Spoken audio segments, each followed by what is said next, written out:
નમસ્કાર વિદ્યાર્થી મિત્રો, 12 સાયન્સ ભૌતિક વિજ્ઞાન ચેપ્ટર 9 કિરણ પ્રકાશ શાસ્ત્ર અને પ્રકાશ યોગગુણો એનો આજે 5મો સેશન છે. આજે આપણે વક્રીભવનમાં જે કેટલીક અમુક બાબતો બાકી હતી એની ચર્ચા કરવાની છે અને પછી દાખલાઓ જોઈશું. ચાલો, તો આપ્યું છે સાચી ઊંડાઈ અને આભાસી ઊંડાઈ. હવે આ સાચી ઊંડાઈ અને આભાસી ઊંડાઈ શું છે?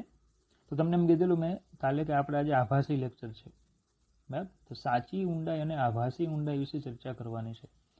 એકદમ સાદું અને સિમ્પલ ઉદાહરણ આપું તો ધારો કે એક વાસણ છે, એમાં તમે પાણી ભરો, એ પાણીમાં બરાબર રૂપિયાનો સિક્કો નાખો અને પછી એને ઉપરથી જુઓ તો તમને શું અનુભવ થશે? સિક્કો જે છે એ તળિયેથી થોડો ઉપર આવેલો તમને જણાશે. એટલે કે એમ કહેવાય કે વાસણનું તળિયું છે એ જે એની ઓરિજિનલ ઊંડાઈ જે છે એની કરતાં થોડું તમને ઉપર આવેલું જણાશે.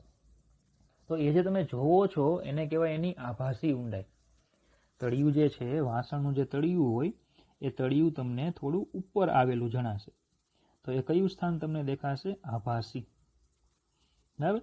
તો ઉપરથી જે ઊંડાઈ આવે એને કહેવાય એની આભાસી ઊંડાઈ, ઇમેજિનરી ઊંડાઈ, અને ઓરિજિનલ જે ઊંડાઈ છે એને કહેવાય વાસ્તવિક ઊંડાઈ. આ એનું વાસ્તવિક સ્થાન છે. ખબર પડે? બરાબર? તો આ સાચી અને આભાસી ઊંડાઈનો આપણે સંબંધ મેળવવાનો છે. સાચી અને આભાસી જે ઊંડાઈ છે એનો સંબંધ મેળવવાનો છે. ધારો કે આ હવાનું માધ્યમ છે, એનો વક્રી પૂર્ણાંક n, આ પાણીનું માધ્યમ છે, એનો વક્રી પૂર્ણાંક n હોય તો આભાસી ઊંડાઈ એ વાસ્તવિક ઊંડાઈ અને માધ્યમના વક્રી પૂર્ણાંકના ગુણોત્તર જેટલી હોય છે.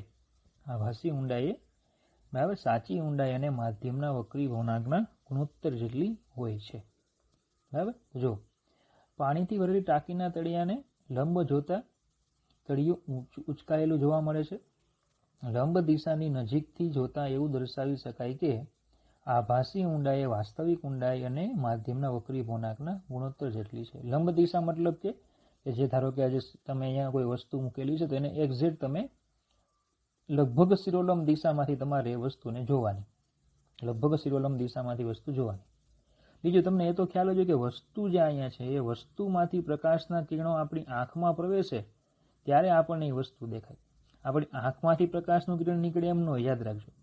કારણ કે આ વસ્તુ ઉપર બહારના કોઈ પ્રકાશના કિરણો પડે, એ પરાવર્તન પામીને આપણી આંખમાં પ્રવેશે ત્યારે આપણને એ વસ્તુ દેખાય. બરાબર? તો ચલો, પહેલાં આપણે આ સૂત્ર બરાબર સાબિત કરવાનું છે. આપણે તમને હું સાબિતી આખી આપું છું, પણ તમારે યાદ રાખવામાં ખાલી સૂત્ર છે. આપણી બુકમાં આપણને ખાલી આટલું આપેલું છે, આટલું આપીને એને મૂકી દીધું છે. પછીની કોઈ બાબતો આપણી બુકમાં આપી નથી. સૂત્રમાં પણ આટલું આપીને એને મૂકી દીધું છે. તો આપણે સૂત્ર પણ સાબિત કરીએ અને થોડીક ચર્ચા પણ કરીએ. ચાલો, તો પહેલાં આપણે સાચી ઊંડાઈ અને આભાસી ઊંડાઈની ચર્ચા કરશું. બરાબર? ધારો કે અહીંયા એક માધ્યમ, આ એક માધ્યમ છે, આ બીજું માધ્યમ છે. ધારો કે આ માધ્યમ છે એનો વક્રી પૂર્ણાંક છે n1, આ બીજું માધ્યમ છે એનો વક્રી પૂર્ણાંક હું લઈ લઉં છું n2. આ n1 જે છે એ પાતળું માધ્યમ છે અને n2 જે છે એ ઘટ માધ્યમ છે. ધારો કે કોઈ વસ્તુ જે છે એ વસ્તુ અહીંયા છે. ધારો કે આ કોઈ વસ્તુ છે, મતલબ કે આ વસ્તુનું વાસ્તવિક સ્થાન છે. કયું સ્થાન છે? વસ્તુનું વાસ્તવિક સ્થાન. આ વસ્તુનું વાસ્તવિક સ્થાન છે. બરાબર? હવે આ વસ્તુને પેલા માધ્યમમાંથી રહેલી કોઈ વ્યક્તિ એને જુએ છે તો એ વસ્તુમાંથી પ્રકાશના કિરણો આવવા જોઈએ. તો એ વસ્તુમાંથી જે પ્રકાશના કિરણો આવશે, બરાબર, વસ્તુમાંથી પ્રકાશના કિરણો આવશે. ચલો, આ બે માધ્યમે છૂટી પાડતી સપાટી છે તો પ્રકાશનું કિરણ જે છે એ ઘટમાંથી પાતળા માધ્યમમાં જાય છે. પ્રકાશનું કિરણ જો ઘટમાંથી પાતળા માધ્યમમાં જાય તો આ લંબ હોય તો આપણે ભણી ગયા લંબથી કેવું જશે? એ દૂર જશે. પ્રકાશનું કિરણ ઘટમાંથી પાતળા માધ્યમમાં જાય તો શું થાય? તે લંબથી દૂર જશે. તો જે પ્રકાશનું કિરણ વસ્તુમાંથી આવે છે આ રીતે આવશે. અને અહીંયા જે વ્યક્તિ રહેલો છે, બરાબર, એની આપણે અહીંયા આંખ દોરીશું તો એ આપણો અવલોકનકાર. આ છે આપણો અવલોકનકાર. એ વસ્તુને જોઈ શકશે. હવે પણ એ અવલોકનકારને વસ્તુ ક્યાં દેખાશે? પ્રશ્ન એ છે, અવલોકનકાર જે છે એને વસ્તુ ક્યાં દેખાશે? તો કે આપણે હંમેશા સીધી દ્રષ્ટિ રેખાથી જોવાયેલા તેવાયેલા છીએ. આપણી આંખ હંમેશા સીધું જ જોવે. આપણી આંખ હંમેશા સીધું જ જોવે. તમારી સામે જે વસ્તુ છે, તમારે આંખના એરિયામાં જે વસ્તુ છે એ એરિયામાં રહેલી વસ્તુઓને જોઈ શકો. એવું ન થાય કે ભાઈ પ્રકાશનું કિરણ જે છે એ બરાબર, ધારો કે કોઈ પાછળ રહેલી કોઈ વ્યક્તિને જોયું તો પ્રકાશનું કિરણ અહીંયાથી આમ યુ ટર્ન મારે, એવું કોઈ દિવસ પોસિબલ નથી. એટલે આપણી આંખ જે છે એને એવું જ લાગે છે કે પ્રકાશનું કિરણ ખરેખર ક્યાંથી આવે છે, કે ખરેખર અહીંયાથી આવે છે. એટલે આપણે જે વસ્તુ જોઈએ છીએ એ નીચે ન દેખાતા ક્યાં દેખાય છે, ઉપર દેખાય છે. એટલે આ જે છે એ વસ્તુનું આભાસી સ્થાન કહેવાય. અને શું કહે, વસ્તુનું આભાસી સ્થાન. આપણને વસ્તુ હંમેશા આભાસી સ્થાને જ દેખાય. એક માધ્યમમાંથી બીજા માધ્યમમાં રહેલી વસ્તુને જોતા હોય એટલે આપણને વસ્તુ હંમેશા એના આભાસી સ્થાને જ દેખાય. મતલબ કે વસ્તુ આપણને થોડી કેવી દેખાય છે, ઉપર આવેલી દેખાય. વસ્તુ આપણને કેવી દેખાય, થોડી ઉપર આવેલી દેખાય. તો ચલો હું આને આ રીતે જરાક ડોટેડ લાઈન લઈ લઉં. તો આટલું જે ઊંચાઈ આવશે આ બરાબર, આજે આટલું, જો કે ઊંચાઈની જગ્યાએ આપણે ઊંડાઈ કહી શકીએ. આ જે ઊંડાઈ છે એને હું કહી દઉં વાસ્તવિક ઊંડાઈ એટલે HO, અને આ જે છે એને કહી દઉં આભાસી ઊંડાઈ એટલે કે HI, અને આને કહી દઉં શિફ્ટ, કે ભાઈ પ્રતિ વસ્તુ જે છે એ કેટલી ઉપર શિફ્ટ થયેલી દેખાય. વસ્તુ છે એ કેટલી ઉપર શિફ્ટ થયેલી દેખાય. તો આને કહી દઈએ O, આને કહી દઈએ ઇમેજ, પ્રતિબિંબ. બરાબર, O અને I. ઓકે, ચલો બીજા કેટલાક ખૂણાઓ લઈ લઈએ. કે ભાઈ આને આપણે કહી દઉં છું હું θ2, આને કહી દઉં છું હું θ1. તો પછી આ જો ખૂણો θ2 હોય તો આ ખૂણો પણ θ2 થાય, અને પેલો θ1 હોય તો આ ખૂણો θ1 થાય. આ બિંદુને હું કહી દઉં છું Q, અને આ બિંદુને હું કહી દઉં છું P. એટલે ખબર પડે. તો પછી Q બિંદુ છે, Q બિંદુ ત્યાં હું સ્નેલનો નિયમ વાપરું.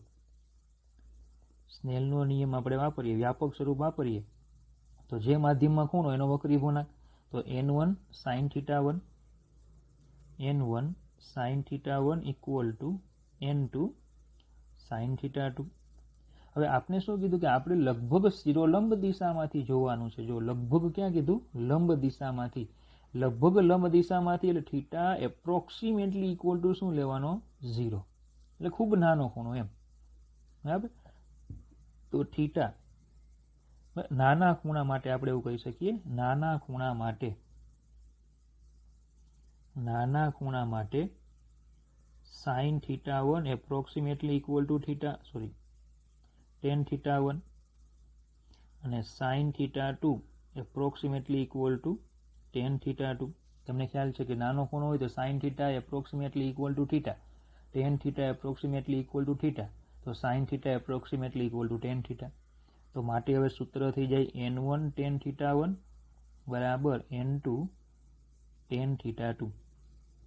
બરાબર, ચલો હવે આકૃતિ પરથી જો tan θ1 તમે લ્યો તો સામેની છેદમાં, બરાબર, પાસેની, સામેની એટલે PQ, પાસેની એટલે HI. તો અહીંયા લખાશે PQ ના છેદમાં HI ઇક્વલ ટુ, ચલો n2 tan θ2 લો એટલે સામેની એટલે PQ, આખો આ ત્રિકોણ લેવાનો, PQ ના છેદમાં HO, PQ કેન્સલ થાય, તો HI અપોન HO ને હું કરતા બનાવું તો આવશે n2/n1. માફ કરજો, HI અપોન HO ને કરતા બનાવો એટલે આવશે n1/n2. બરાબર, તો ચલો શિફ્ટ મારે ગણવું હોય, શિફ્ટ D. તો શિફ્ટ D કેટલું થશે, તો કે શિફ્ટ D એટલે HO માંથી HI બાદ કરવું એટલે D મળી જાય. એટલે HO માઇનસ HI, તો D equal to HO minus, ચલો અહીંયાથી HI ને કરતા બનાવો તો આવશે HO n1 અપોન n2. અહીંયા મૂકી દઈએ HO n1 અપોન n2, તો D ઇક્વલ ટુ HO ને કોમન કાઢો એટલે 1 માઇનસ n1/n2 થાય. ચલો આ થઈ ગયું શિફ્ટનું સૂત્ર.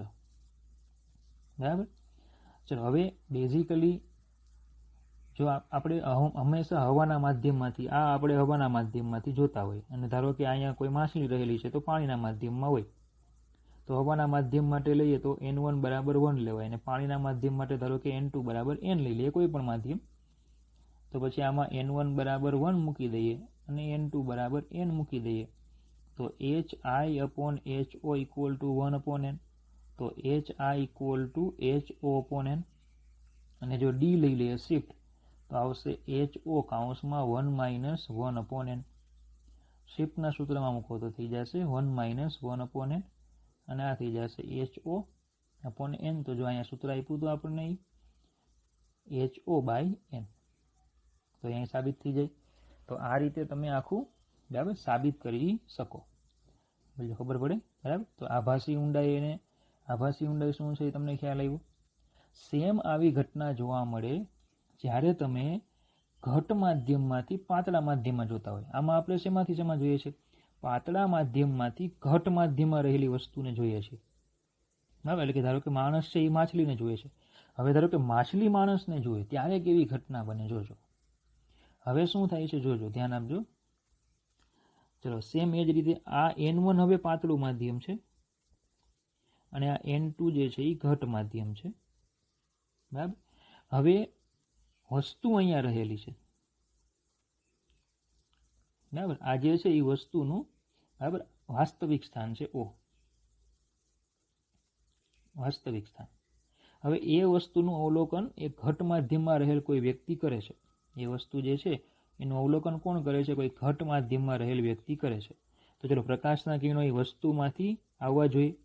તો આ વખતે પ્રકાશનું કિરણ છે એ પાતળામાંથી ઘટમાં જાય. પાતળામાંથી ઘટમાં જાય તો લંબ તરફ વળે. પાતળામાંથી ઘટમાં જાય તો એ લંબ તરફ વળે. બરાબર. તો જે વ્યક્તિ છે એ અહીંયાથી એ વસ્તુને જોવે છે, પણ આપણી આંખને તો શું દેખાય? એને સીધી દ્રષ્ટિ રેખાથી જ જોવાય. એટલે એ આપણી આંખને ખરેખર વસ્તુ વાસ્તવિક સ્થાને ન દેખાતા ક્યાં દેખાય? ઇમેજનરી સ્થાન, આભાસી સ્થાને દેખાય. આપને કયું સ્થાન દેખાય? એનું આભાસી સ્થાન દેખાય. બોલજો, ખબર પડે? એનો મતલબ કે તમે ઘટ માધ્યમમાંથી પાતળા માધ્યમમાં કોઈ વસ્તુ જોવો તો એ ઉપર આવેલી દેખાય, ઉપર દેખાય. જે અહીં ઓરિજિનલ ઊંચાઈ જે છે, આ એની ઓરિજિનલ ઊંચાઈ છે HO, એની જગ્યાએ તે વસ્તુ આપણને ક્યાં દેખાય? થોડી વધારે ઊંચી દેખાય. તો આને કહી દઈએ આપણે શિફ્ટ. ભાઈ કેટલી ઊંચી દેખાય? ચલો હો પડી. બરાબર. ચાલો સેમ પહેલાની જેમ જ આખું લઈ લઈએ. આને કહી દઉં છું હું Q, આ બિંદુને કહી દઉં P, આ ખૂણાને કહી દઈએ આપણે θ2. તો આ જે ખૂણો આવશે એ θ1, તો આ ખૂણો થાય θ1 અને આ ખૂણો થશે θ2. બરાબર. ચાલો હવે આ વખતે પણ આપણે HI અને HO નો સંબંધ મેળવીએ. પણ આ કોના માટે આપણે સંબંધ મેળવીએ છીએ? કે વાસ્તવિક અને આભાસી ઊંચાઈ માટે.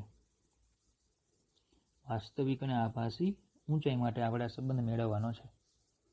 બરાબર. વાસ્તવિક અને આભાસી ઊંચાઈ છે, તો એ વાસ્તવિક અને આભાસી ઊંચાઈ માટે આપણે સંબંધ મેળવવાનો છે. ચાલો તો જો આપણે Q પાસે સ્નેલનો નિયમ એપ્લાય કરીએ કે Q પાસે સ્નેલના નિયમ મુજબ ચલો N1 sin θ1 બરાબર N2 sin θ2. હવે પહેલાની જેમ જ ખૂણા નાના લઈ લઈએ. તો N1 tan θ1 બરાબર N2 tan θ2. ચલો N1 tan θ1 લો. આ ત્રિકોણ છે, એમાં આ ત્રિકોણના tan θ1 લો એટલે સામેની એટલે PQ ના છેદમાં પાસેની એટલે HO equal to N2. tan θ2 લ્યો એટલે સામેની એટલે PQ છેદમાં પાસેની એટલે HI. PQ કેન્સલ થાય તો HI upon HO ને કરતા બનાવો તો આવશે N2/N1. HI upon HO equal to N2/N1. તેમાંથી HI ને કરતા બનાવો તો HO N2/N1. તો જો પહેલા કરતાં ઊંધું આવે. પહેલામાં જો N1/N2 આવેલું હતું, N1/N2. તો પછી આમાં શું આવે છે? N2/N1. બોલો, ખબર પડી? બરાબર. ચાલો હવે શિફ્ટ ગોતીએ. શિફ્ટ D કેટલું શિફ્ટ થાય? તો HI માંથી HO બાદ થાય તો D ઇક્વલ ટુ ચલો HI કેટલા છે? HO N2/N1 -1. ચલો આ થઈ ગયું શિફ્ટનું સૂત્ર.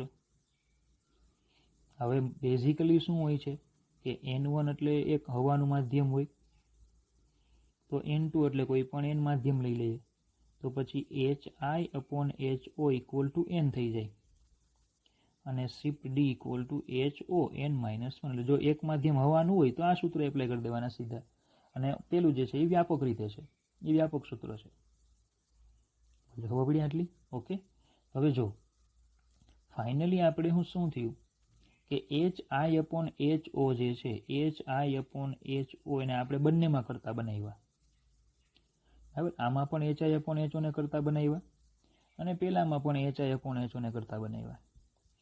તો આમાં જો N1 વક્રી પૂર્ણાંક જે છે ને N1 વાળા માધ્યમમાં આપણો અવલોકનકાર છે અને N2 વાળા માધ્યમમાં વસ્તુ છે. જો N1 વાળું માધ્યમ છે એમાં આપણો અવલોકનકાર છે, ઓબ્ઝર્વર છે, અને N2 વાળા માધ્યમમાં કોણ છે? આપણી વસ્તુ છે. તો આ અવલોકનકાર છે ને આ વસ્તુ છે. તો ઉપર અવલોકનકાર વાળું માધ્યમ ને નીચે વસ્તુ વાળું માધ્યમ. અહીંયા ચેક કરો N2/N1. N2માં જુઓ કોણ છે? આપણી આંખ છે, એનો મતલબ કે N2માં કોણ છે? અવલોકનકાર. તો N1માં કોણ છે? વસ્તુ.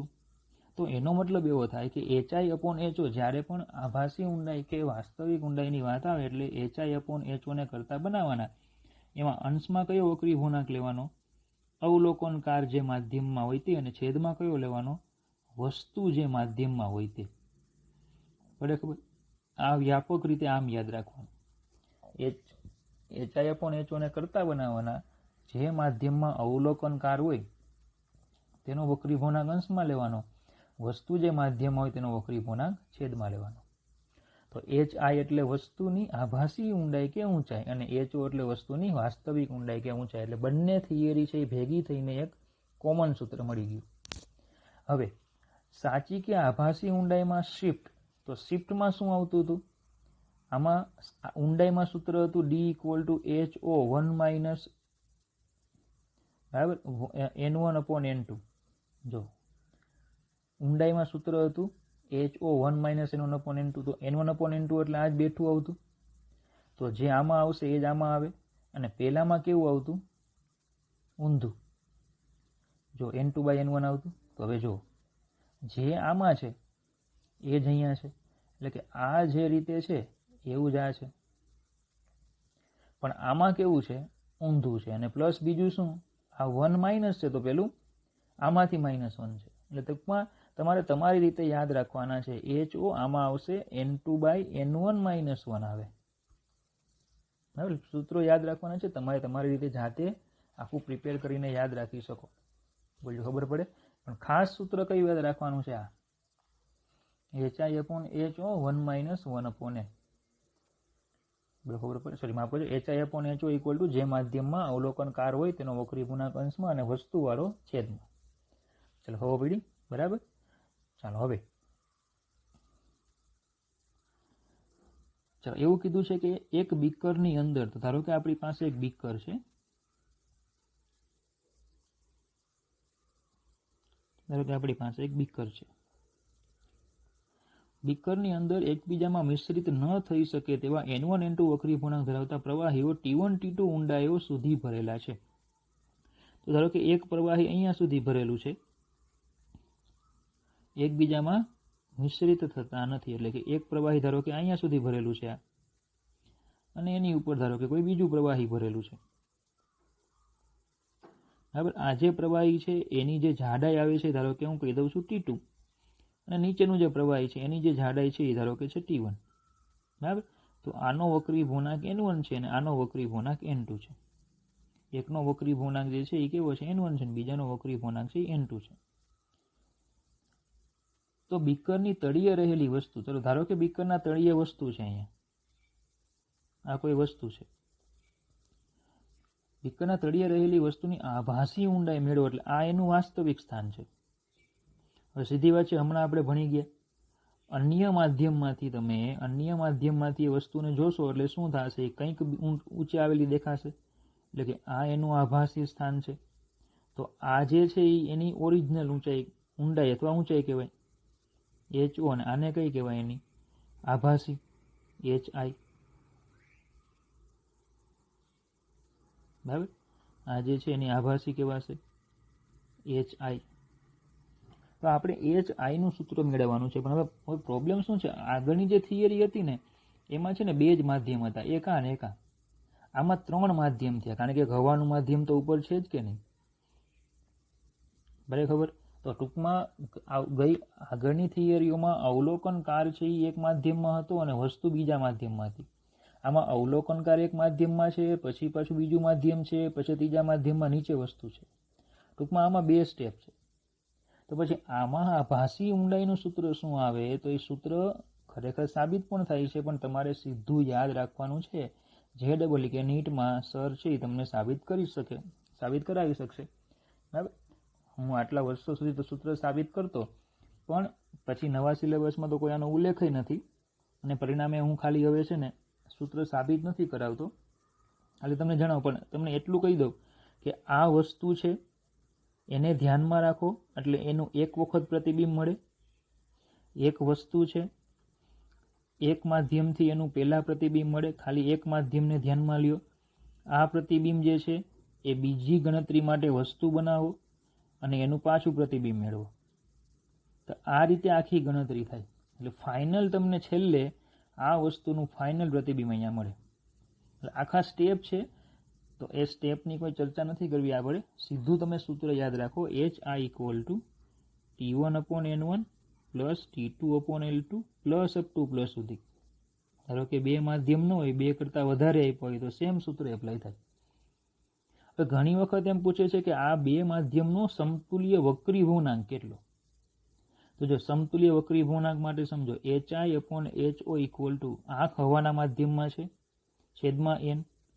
આ બધાનો સમતુલ્ય ધારો કે n હોય તો n ને કરતા બનાવો તો શું આવશે? HO/HI આવે તો n = ચલો HO/HI એટલે T1/N1 + T2/N2 + up to infinite. અને HO એટલે વાસ્તવિક ઊંચાઈ શું થાય? તો કે T1 + T2 + up to plus થાય. તો અહીંયા મુકાય T1 + T2 + up to plus. તો આ જે સૂત્ર છે એ એનું થઈ જાય છે વક્રી ભૂર્ણાંકનું સૂત્ર, જે તમારે સીધું યાદ રાખવાનું છે. બરાબર. અને જો આ થિયરીમાં શિફ્ટ પૂછે તો શિફ્ટ D તો સીધું તમે લઈ શકો આકૃતિ પરથી. જો HO-HI, જ્યાં HO એટલે શું લેવાનું? T1 + T2. તો આ સૂત્ર છે, ત્રણ સૂત્ર તમારે સીધા યાદ રાખવાના છે. JEE નીટમાં ધારો કે સાબિત કરશો તો સાબિત કર્યા પછી પણ યાદ રાખવાના છે, તો પહેલેથી જ યાદ રાખો. બરાબર. ચાલો, MCQમાં તમને બેઝિકલી આ સૂત્રો જોવા મળશે. તો આટલું જ આખું હતું ને યાદ રાખવામાં આવતું હતું. બરાબર. અહીંયાથી યાદ રાખવાનો પોઈન્ટ આપણો શરૂ થતો હતો એ ત્યાં, બરાબર, અહીંયા પૂરો થાય આખો. અહીંયા સુધીનું આખું પૂરું થયું. હવે આપણે ફરીથી ચોપડની થિયરી તરફ જઈએ. ખરેખર આ સૂર્યોદયના સમય કરતાં સૂર્ય થોડો વહેલો દેખાય છે અને સૂર્યાસ્ત પછી પણ થોડા સમય સુધી દેખાય છે. આ ઘટના સમજાવો. એમ કે જે ખરેખર સૂર્યોદયનો સમય કરતાં સૂર્ય થોડો કેવો દેખાય? વહેલો દેખાવા મળે. હવે પેલા તો સમજો, સૂર્યોદય અને સૂર્યાસ્ત એટલે શું? તો કે સૂર્યોદય અને સૂર્યાસ્ત એટલે સૂર્ય એક ક્ષિતિજ પર હોય, ત્યાંથી નીચે કે ઉપર જતો હોય. ધારો કે આ આપણી ક્ષિતિજ છે. બરાબર. આ જે છે ધારો કે ક્ષિતિજ છે. ક્ષિતિજથી સૂર્ય ઉપર જો જતો હશે તો એ થઈ ગયું હશે સૂર્યોદય, અને ક્ષિતિજમાં નીચે જતો હશે તો એ થઈ જાય સૂર્યાસ્ત. ક્ષિતિજમાં ઉપર જતો હોય તો એને કહેવાય સૂર્યોદય, અને ક્ષિતિજમાં નીચે જતો હોય તો એને કહેવાય સૂર્યાસ્ત. બરાબર. તો એમ કે છે કે સૂર્યોદયના સમય કરતાં સૂર્ય થોડો વહેલો દેખાવા માંડે. મતલબ કે સૂર્ય હજી અહીંયા હોય છતાં આપણને અહીંયા દેખાવા માંડી જાય. અને સેમ સૂર્યાસ્તમાં શું કે છે? સૂર્યાસ્ત પછી પણ સૂર્ય તમને દેખાય. સૂર્યાસ્ત થઈ ગયો છે, સૂર્ય ખરેખર અહીંયા આવી ગયો છે, છતાં આપણને ઉપર દેખાય છે. તો આવું કેમ? એમ એટલે ટૂંકમાં સૂર્ય નથી ઉગ્યો એની પહેલા આપણને દેખાવા માંડે, અને સૂર્ય આથમી ગયો છે પછી પણ આપણને દેખાય. બરાબર. થોડુંક મને આશા રાખું છું થોડી ઘણી ખબર પડી હોય આમાં. તો જો વાતાવરણમાં પ્રકાશના વક્રીભવનની ઘણી બધી રસપ્રદ ઘટનાઓ બને છે. વાતાવરણમાંથી પ્રકાશના વક્રીભવનના લીધે ખરેખર સૂર્યોદયના સમય કરતાં સૂર્ય થોડો વહેલો દેખાવા માંડે. સૂર્યોદય ન થયો હોય એની પહેલા દેખાવા માંડે, અને સૂર્યાસ્ત પછી પણ થોડા સમય સુધી દેખાય. ખરેખર સૂર્યોદય એટલે સૂર્ય ક્ષિતિજને ખરેખર ઓળંગે તે. આ ક્ષિતિજ છે તો સૂર્ય ખરેખર એને ઓળંગે એટલે સૂર્યોદય કે સૂર્યાસ્ત કહેવાય. હવે સમજો, ધારો કે આ સૂર્ય અહીંયા છે તો આ એની વાસ્તવિક સ્થિતિ છે. હવે અહીંયા કોઈ અવલોકનકાર છે જે સૂર્યને જુએ છે. તો સૂર્યમાંથી જે પ્રકાશનું કિરણ આવશે એ અવલોકનકારમાં પહોંચવું જોઈએ, એની આંખમાં પહોંચવું જોઈએ. તો અહીંયા સુધી તો સૂર્યના પ્રકાશના કિરણો સેમ આવશે, કારણ કે શૂન્યાવકાશ છે, બરાબર. એટલે પ્રકાશના કિરણો માધ્યમ જ નથી કોઈ, એટલે કોઈ વક્રીભવન થવાનું નથી. પણ પછી જેમ વાતાવરણમાં પ્રવેશે તેમ ધીમે ધીમે ધીમે શું થાય, એ વક્ર થશે. આપણી આંખને પણ શું દેખાય છે, આમ સીધું દેખાય. એટલે જે સૂર્ય ખરેખર અહીંયા છે એ સૂર્ય આપણને ક્યાં જોવા મળે, અહીંયા આભાસી સ્થિતિ એને કહેવાય. એટલે સૂર્ય ખરેખર હજી નીચે છે, ક્ષિતિજની નીચે છે, પણ આપણને ક્યાં જોવા મળે, ક્ષિતિજમાં ઉપર જોવા મળે. કોને કારણે, તો કે વક્રીભવનને કારણે.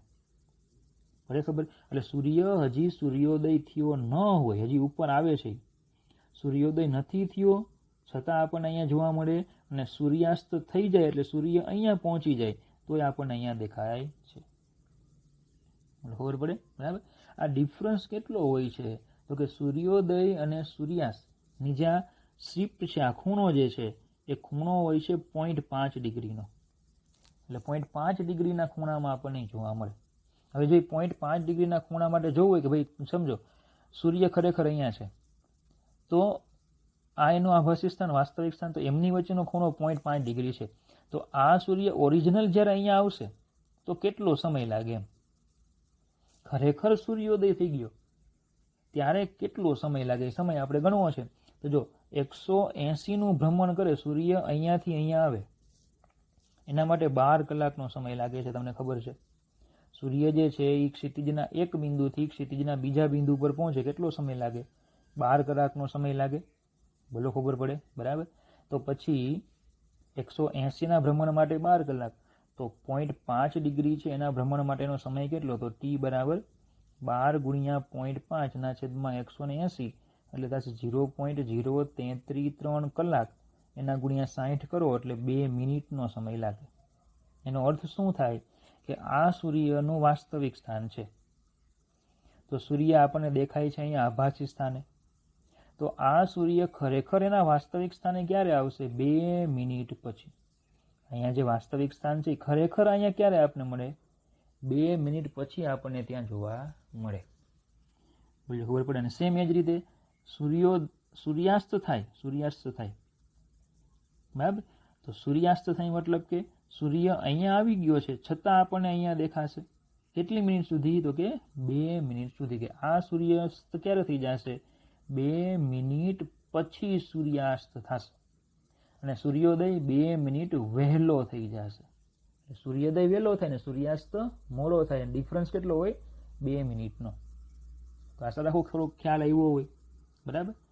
જો 2-3 વાક્યો આપ્યા છે કે હવાનો શૂન્યાવકાશની સાપેક્ષે વક્રીભવનાંક 1.0029 છે. આને કારણે સૂર્યની દિશામાં આભાસી શિફ્ટ મળે છે જે આશરે 0.5 ડિગ્રીનું હોય છે. એટલે કે આભાસી અને વાસ્તવિક સ્થાન વચ્ચે જે ડિફરન્સ છે એ 0.5 ડિગ્રી હોય. અને અનુરૂપ સમય તફાવત કેટલો થાય, 2 મિનિટનો, એ તમને હમણાં ગણી આપ્યું મેં. આમ આભાસી સૂર્યોદય અને ખરેખર આ સૂર્યોદય, અથવા તો આભાસી સૂર્યાસ્ત અને ખરેખર આ સૂર્યાસ્ત વચ્ચેનો સમય તફાવત 2 મિનિટનો હોય છે. સૂર્યોદય તેમજ સૂર્યાસ્ત સમયે ચપટો દેખાતો સૂર્ય પણ આ જ ઘટનાના કારણે છે. થોડોક સૂર્ય ઘણી વખત ચપટો દેખાય, એટલે કે લંબગોળ જેવો દેખાય, એમ થોડો આમ લંબગોળ જેવો થોડો દેખાય, તો એનું કારણ પણ આ જ, બરાબર, વક્રીભવનની ઘટના છે. એટલે ખબર. ચાલો, તો હવે એને આપણે દાખલા તરફ થોડાક જઈએ, બરાબર. તો ચેપ્ટરની સેકન્ડ ઘટના આપણી પૂરી થાય છે, વક્રીભવન. સેકન્ડ ઘટના જે છે એ ચેપ્ટરની પૂરી થઈ, વક્રીભવન. તો પેલું પરાવર્તન ભણી ગયા, બીજું વક્રીભવન ભણી ગયા, અને નેક્સ્ટ સેશનમાં આપણે એક નવી ઘટના લઈશું, પણ એની પહેલા થોડાક દાખલાઓ છે. જો 36 સેમી વક્રતા ત્રિજ્યા ધરાવતો અંતર્ગોળ અરીસો, આ અરીસામાં એક દાખલો લાસ્ટ સેશનમાં બાકી રહી ગયો હતો. 36 સેમી વક્રતા ત્રિજ્યા એટલે કે કેપિટલ આર આપણને આપ્યા છે. અંતર્ગોળ અરીસા માટે માઇનસ લેવાય, -36. તો પછી એ પણ ગણી જ લઈએ, r/2 -36 ભાગ્યા 2, એટલે એ માઇનસ થઈ જશે 18. સામે 0.5 સેમી ઊંચાઈની એક નાની મીણબત્તી, ચલો ઊંચાઈ, મીણબત્તીની ઊંચાઈ આપી છે 2.5 સેમી, 27 સેમી અંતર મૂકી છે, મતલબ કે વસ્તુ અંતર આપ્યું છે -27 સેમી. અંતર્ગોળની સામે મીણબત્તી રાખી છે, બરાબર. તો મીણબત્તી તમે જોઈ શકો સી અને એફ ની વચ્ચે રાખી હોય, કારણ કે આ એફ છે, આ સી છે, તો સી અને એફ ની વચ્ચે રાખી છે. મીણબત્તીનું સ્પષ્ટ પ્રતિબિંબ મેળવવા માટે પડદાને અરીસાથી કેટલો દૂર મૂકવો જોઈએ? તો પ્રતિબિંબ જ્યાં મળતું હોય ત્યાં પડદો મૂકવો જોઈએ, એટલે આપણે v ગોતવા પડે. ચલો હવે સૂત્ર મૂકી દઈએ કે 1/v + 1/u = 1/f. તો 1/v = 1/f - 1/u, એટલે થઈ જશે 1/v = u - f / uf. તો v = uf ના છેદમાં u - f. તો v = u બરાબર -27, f બરાબર -18 ના છેદમાં -27 + 18, એટલે v તમને મળી જશે. અહીંયા ફાઇનલ જવાબ જ હું લખું છું -54 સેન્ટીમીટર. તો તમે થોડોક જાતે વિચારી પણ શકો. તમને કીધું વસ્તુને ક્યાં મૂકી છે? c અને f ની વચ્ચે, કારણ કે આ 27, આ 18, આ 36, તો 18 કરતાં વધારે અને 36 કરતાં ઓછા. c અને f ની વચ્ચે વસ્તુને મૂકો, પ્રતિબિંબ ક્યાં મળશે? c થી દૂર, એટલે જવાબ તમારો 36 થી મોટો હોવો જોઈએ. બરાબર. વાસ્તવિક મળે, ઉલટું મળે અને મોટું પણ મળે, એ તમને ખબર જ છે. પ્રતિબિંબનો પ્રકાર અને ઊંચાઈ જણાવો, તો એ મોટવણી પરથી નક્કી થાય. ક્યાંથી નક્કી કરવાનું? મોટવણી પરથી. મોટવણી m = -v/u. બરાબર. બીજું પ્રતિબિંબની ઊંચાઈ પણ કીધી છે, તો મોટવણી m = h'/h. તો h' = -hv/u. તો h' = -h = 2.5, v = -54 છેદમાં u = -27. તો h' થઈ જશે -5 સેન્ટીમીટર. બરાબર. ચાલો તો v/u કરશો તો બોલો મોટવણી કેવી થઈ જશે? તમને ઋણ, કારણ કે બંને કેવા થશે. અથવા આના પરથી પણ તમને ખ્યાલ આવી જાય કે h' ઋણ, એટલે કે મુખ્ય અક્ષની નીચે પ્રતિબિંબ મળે તો ઉલટું મળે, તો એ વાસ્તવિક હોય, અને -5 એટલે કે મોટું મળે છે. કારણ કે વસ્તુની ઊંચાઈ કેટલી છે? 2.5, એની કરતાં મોટું મળ્યું. જો મીણબત્તીને અરીસાથી નજીક ખસેડવામાં આવે, અરીસો હતો, બરાબર, મીણબત્તીને અરીસાની તમે નજીક લઈ જાઓ તો પડદાને કેવી રીતે ખસેડવો પડે? તો સીધી વાત છે, તમને કીધેલું કે જેમ વસ્તુ અરીસા તરફ આવે તેમ પ્રતિબિંબ અરીસાથી દૂર જાય. તો પડદાને શું કરવો પડે? આપણે અરીસાથી દૂર તરફ ખસેડવો પડે. તો જો મીણબત્તીને અરીસાની નજીક લઈ જવામાં આવે તો પ્રતિબિંબ મેળવવા માટે પડદાને અરીસાથી દૂર ખસેડવામાં આવે છે. ચલો હોબળી એટલી. ઓકે, ઇઝી દાખલો હતો, અરીસાવાળો હતો, એમાં એક દાખલો બાકી રહી ગયો હતો. હવે વક્રીભવનવાળું લઈએ. પૃથ્વીને પોતાની ધરીને અનુલક્ષીને એક પરિભ્રમણ કરતાં 24 કલાક લાગે છે. મતલબ કે 360નું પરિભ્રમણ કરવું હોય તો એના માટે એને 24 કલાકનો સમય લાગે. પૃથ્વી પરથી સૂર્યને જોતા તે 1 ડિગ્રી જેટલી શિફ્ટ માટે તેને કેટલો સમય લાગશે? તો 1 ડિગ્રીનો શિફ્ટ માટે કેટલો સમય લાગે? તો જો સીધી વાત છે, 360 માટે 24 કલાકનો સમય લાગે, તો 1 ડિગ્રી માટેનો સમય કેટલો? એને હું t કહી દઉં, તો t બરાબર 24/360. 24 × 1/360. આ કલાકમાં આવે તો એને જો મિનિટમાં ફેરવવો હોય તો ×60 કરી નાખવાના, એટલે આ મિનિટમાં ફરે, એટલે t = થઈ જશે 4 મિનિટ. હવે સીધી વાત છે, તો કેલ્ક્યુલેશન આપણે કર્યું, હમણાં આપણે આગળ થિયરીમાં ભણી ગયા. 0.5 ડિગ્રી હતો ત્યારે 2 મિનિટનો ડિફરન્સ રહેતો, તો પછી 1 ડિગ્રી હોય તો 4 મિનિટનો ડિફરન્સ આવે. એટલે કે આપણને સૂર્ય છે એ 4 મિનિટ વધારે દેખાય એવું કહેવાય. સૂર્ય છે એ 2 મિનિટ વહેલો દેખાવા માંડે અને 2 મિનિટ મોડે સુધી દેખાય. 2 મિનિટ વહેલો દેખાવા માંડે અને 2 મિનિટ મોડે સુધી દેખાય, એટલે સૂર્ય ભગવાનની આપણી પર કૃપા છે, એ 4 મિનિટ વધારે દેખાય. બરાબર. ચાલો નેક્સ્ટ દાખલો લઈએ. તો એક ટાંકીને 12.5 સેમીની ઊંચાઈ સુધી પાણીથી ભરવામાં આવે છે. એક ટાંકી છે એને 12.5 સેમી ઊંચાઈ સુધી પાણીથી ભરી દીધું. ટાંકીના તળિયે રહેલી સોયની આભાસી ઊંડાઈ માઇક્રોસ્કોપ વડે માપતા તે 9.4 સેમી મળે છે. તો જો ટાંકી જે છે એમાં 12.5 સેમીની ઊંડાઈ સુધી પાણીથી ભર્યું. તો ચલો પહેલા આપણે ચર્ચા કરીશું પાણીથી ભરેલી.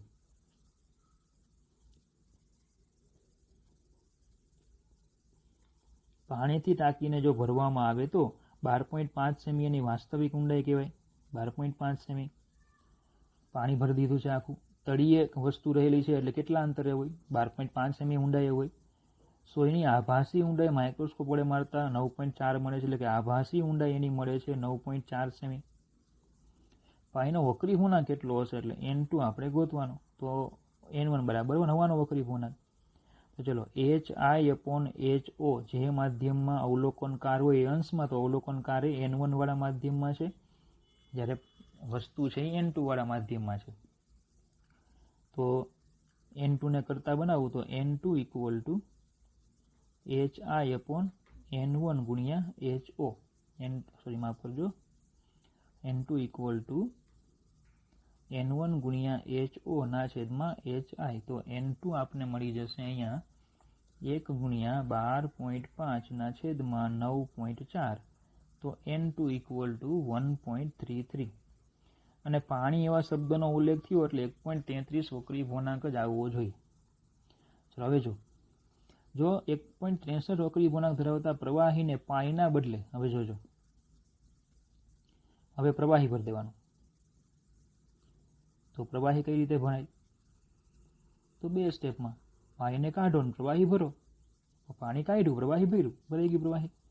ચાલો તો 1.63 વક્રી પૂર્ણાંક વાળું પ્રવાહી એટલે N2 બરાબર 1.63. પ્રવાહી પાણીના બદલે તેટલી જ ઊંચાઈએ ભરવામાં આવે એટલે HO 12.5 સેમી.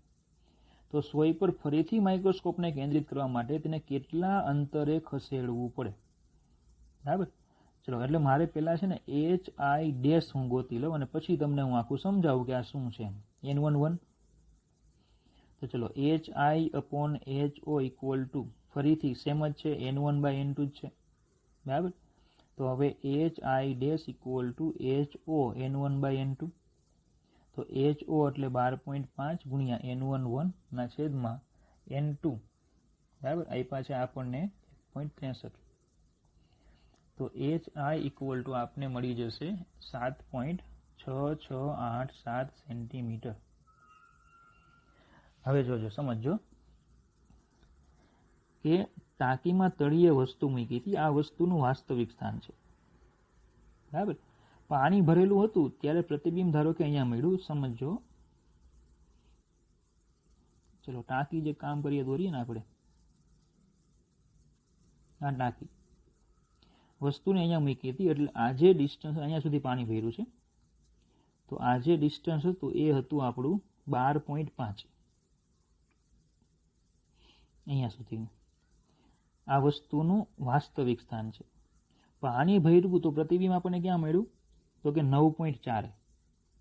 એટલે માઇક્રોસ્કોપને મેં અહીંયા કંઈક સેટ એવી રીતે કર્યો કે જેથી મને પ્રતિબિંબ અહીંયા મળ્યું. તો એને હું કહી દઉં I1.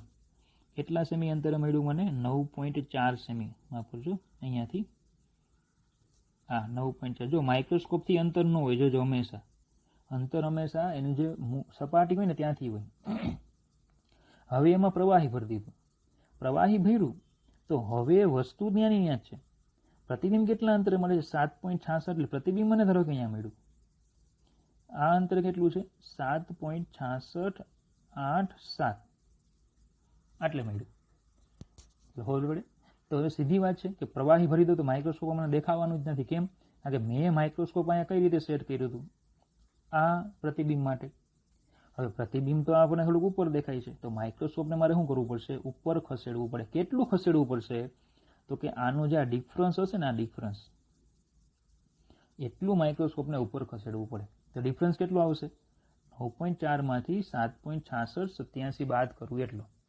તો difference D equal to 9.4 minus 7.6687 એટલે D થઈ જશે 1.731 સેન્ટીમીટર. માઇક્રોસ્કોપને 1.731 સેન્ટીમીટર ઉપર ખસેડવું પડે. કઈ દિશામાં ખસેડવું પડે? ઉપર. ત્યારે એ I2 અંતરે એટલે કે I2 સ્થાને રહેલી જે વસ્તુ છે, સોરી માફ કરજો, I2 સ્થાને રહેલું જે પ્રતિબિંબ છે એની ઉપર ફોકસ કરે. ખબર પડે? આ કેમ પેલા મીણબત્તી જેવું જ થયું કે ભાઈ પ્રતિબિંબ અહીંયા હતું તો પડદો અહીંયા રાખવો પડે. પ્રતિબિંબ અહીંયા થઈ ગયું તો પડદાને અહીંયા રાખવો પડે. તો પડદાને કેટલો ઉપર લઈ જવો પડે? તો કે આ જે ડિફરન્સ એટલો લઈ જવો પડે. તો સેમ માઇક્રોસ્કોપને લઈ જવાનું. ખબર પડી એટલી? ઓકે, ચલો નેક્સ્ટ દાખલો છે. હવામાં ગતિ કરતું કિરણ કાચ હવા અને પાણી હવાની સપાટીને રચેલ લંબ સાથે 60ના ખૂણે આપાત થાય છે. એટલે કે અહીંયા આકૃતિ તમને આપી જ છે. આ કાચ હવાનું માધ્યમ છે, અહીંયા 60ના ખૂણે આપાત થાય છે. આ હવા પાણીનું માધ્યમ છે, અહીંયા 60ના ખૂણે આપાત થાય છે. તેના વક્રીભવન આકૃતિઓ અનુક્રમે એ અને બી દર્શાવેલી છે. પાણી કાચની આંતર સપાટીએ રચેલા લંબ સાથે પાણીમાં 45 નો આપાત કોણ હોય અહીંયા, તો વક્રીભવન કોણનું મૂલ્ય કેટલું હોય ગોતવાનું. તો બસ સ્નેલના નિયમ, આ ત્રણેય જગ્યાએ સ્નેલનો નિયમ વાપરવાનો છે. તો પેલા આકૃતિ એમાં જો સ્નેલનો નિયમ વાપરીએ આપણે, તો કાચના વક્રીભવનાંકને NG કહી દો, હવાના વક્રીભવનાંકને NA કહી દો. તો NA sin 60 બરાબર NG sin 45. આમાંથી હું NG ને કરતા બનાવું તો આવશે NA sin 60 ના છેદમાં sin 45. આને કહી દો નંબર 1. ચલો આમાં હવાના વક્રીભવનાંકને આપણે NA કહીશું, પાણીના વક્રીભવનાંકને NW કહી દઉં. તો આવશે NA sin 60 equal to NW sin 47. ત્યાંથી NW ને કરતા બનાવો તો NA sin 60 ના છેદમાં sin 47. સમીકરણ નંબર 2. સેમ એવું સમીકરણ 3 માં તો આ NW, આ NG, આ થીટા એ કેટલો છે એ ગોતવાનો છે. તો NG sin theta equal to NW sin 45. તો sin થીટા ને કરતા બનાવો તો આવશે NW upon NG sin 45. હવે NG અને NW બંને ઉપરથી કિંમતો મૂકી દેવાની. તો જો આ રીતે લખાશે કે sin થીટા ઇક્વલ ટુ અંશમાં NW એટલે NA sin 60 ના છેદમાં sin 47, NA sin 60 ના છેદમાં sin 47 બરાબર. અને છેદમાં કોણ છે NG, તો NA sin 60 ના છેદમાં sin 45, NA sin 60 ના છેદમાં sin 45 અને ગુણ્યા છે sin 45. ચલો NA sin 60 અને sin 60 કેન્સલ થઈ તો sin થીટા ઇક્વલ ટુ પેલા છેદનો છેદ અંશમાં જશે એટલે એ થઈ જશે sin 40, માફ કરજો 1 મિનિટ, સોરી અહીંયા 35 છે, મારે ભૂલ થઈ, અહીંયા પેલામાં અહીંયા 35 છે એટલે આ 35 આવશે, બાકી તો 47 અને 60 ઓકે, 45 ઓકે. તો અહીંયા આવશે 37 બરાબર. ચાલો જો તો sin 45, સોરી માફ કરજો ફરીથી, અંશમાં કયું લેવાનું છે NW લેવાનું છે. ઓકે, તો એમાં 47 જ છે અને નીચે NG છે એટલે નીચેનામાં મારે કરવાના છે. અહીંયા 47 જ છે અને અહીંયા 37, 45 છે અને નીચે 37. જરા કેલ્ક્યુલેશન છે જરા જોજો. NA sin 60 કેન્સલ થઈ તો sin 37 ગુણ્યા sin 45 છેદમાં sin 60. ચલો બધાની કિંમતો ટેબલમાંથી જોઈને મૂકવાની. તો sin 37 એટલે 0.5736, 5736, sin 45 તો 0.7071 છેદમાં sin 60 0.73414 એટલે થઈ જશે sin થીટા ઇક્વલ ટુ 0.5545. તો થીટા ઇક્વલ ટુ 33 ડિગ્રી અને 41 મિનિટ. તમને ખૂણા જોતા આવડે જ છે બરાબર. ચાલો તો ઇઝી દાખલો જ હતો. ચાલો નેક્સ્ટ લઈશું. ટેબલની સપાટી પર જડી દીધેલી નાની પિનને 50 સેમી ઊંચાઈથી જોવામાં આવે છે.